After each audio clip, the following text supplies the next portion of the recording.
2 nights ago, a 16-year-old was killed in Northeast Washington during an attempted robbery. His name was Zaire Kelly. He was a senior at Thurgood Marshall Academy here in D.C. From all evidence, this kid was going places. Great student, track star. He played some Little League football. Zaire was hoping to go to Florida A&M University. Tonight, people in the community, his family and friends and even city leaders are suffering the loss of this young man. We've got a panel here, and we're going to talk about this because we're getting tired of talking about this. We've got Kimry Hughes, we've got Julian Ransom, we've got Nija X, Lawrence Lucas. This young man was a member of the Mayor's Youth Leadership Institute. I think it's now called the Marion Barry Youth Leadership Institute. And you should know, and that's where I first met Kimry Hughes over there, and he was a member of this, a couple of decades? 1980. It's a program where they gather young people from all over the city, and they put them in here, and they give them skills, coping skills, academics, they get mentors, whatever they need. And the point being, the community and all these people invest in these young people, and in return, we expect them to go out and give back to community. Did I sum that up about right? You summed it up about right, Bruce. And first and foremost, it's a sad day and a sad era for our community when we lose young people from senseless violence. But more importantly, you know, I vacillate between anger and hurt because I'm angry that someone took Zaire's life, but also a young man who couldn't find his path, seized the crime of opportunity. And so we have 2 young people who are gone because of just senselessness. We should point out Zaire had a pocket knife.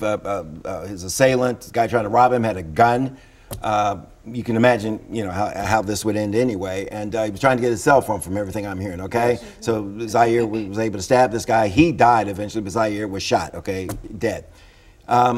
How many people have we lost?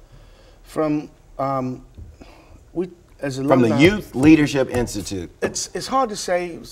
The Institute has been around since 1979, so we're celebrating 38 years.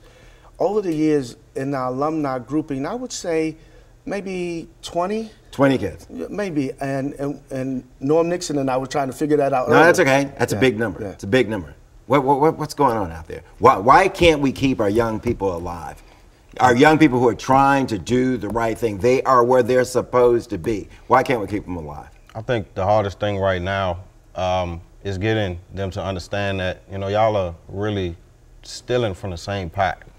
Y'all are digging into the same pot, like you just don't really get it. Like you putting stuff in there and you're gonna go and take it out. How do you protect yourself day in, day out from angry young people? And I'm assuming the person, you know, most of the assailants in these cases are also young or not that old, angry. How do you protect yourself when you go out there? How do I protect myself? Yeah. You avoid situations, you avoid people, do you stay in? What do you do? I ignore ignorance. I stay humble. I look to the positiveness of everything and try to isolate myself away from negativity. Yeah, and in this youth leadership and other places, people teach you that? That's a skill, yes. Learning to do that? Yes. That's important. What about you, young man? For me, mainly, I just try to be aware of my surroundings. Unfortunately, when I was about like in 7th, 8th grade, a similar situation, I got robbed from my phone, I gave it up, and I think from that situation I got perspective because I was upset and I was angry, but then I sat and thought like, what happened to this person to make them want to rob me, or what are they going through? Yeah, and we want to hear from you. So social media, you know, tweet me, text me, whatever. And let me just say this though: don't tweet me and talk about black on black crime. This is not about black on black crime. This young man wasn't killed because he was black. Okay, he was killed because it was a crime of opportunity. He had something that somebody else wanted, and that person had a gun. Am I right or wrong? You're 100% correct. All right. Nobody walks up and says you're black, I'm going to shoot you, right? Never. Okay. So what do we do, Kimry? What do we do?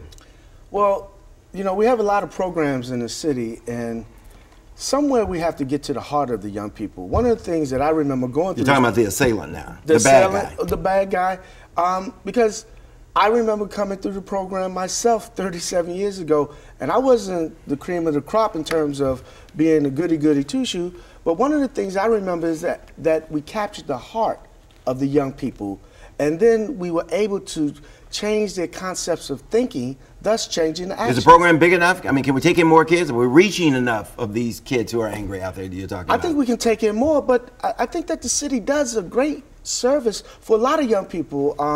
The mayor's expanded our summer jobs program to include young people up to age 24. We're trying to provide other services. I think that young people need to take advantage of the opportunities, but more importantly, be open for the change. Okay. Okay. Bottom line, you got to be responsible for yourself. Yes. Take responsibility for your own life. This young man had done that. You've done that, okay? I'm a little upset tonight about the guys out there who are still angry, have the illegal guns, and they're out there and they're armed. And I don't care what kind of reforms you talk about, they're still going to have the illegal guns, okay? Well, we definitely have to do something about that. I mean, these guns don't just grow in our fields of D.C. Absolutely right. Who's trafficking in the guns? How that's do the all these question. guns, and why do they end up here and not some other place? That's do we another need them? conversation. I'm sorry, go ahead. I said, why do we need them? Why do we need them? Okay. Why do we have them? Why do we have guns? You got the last word.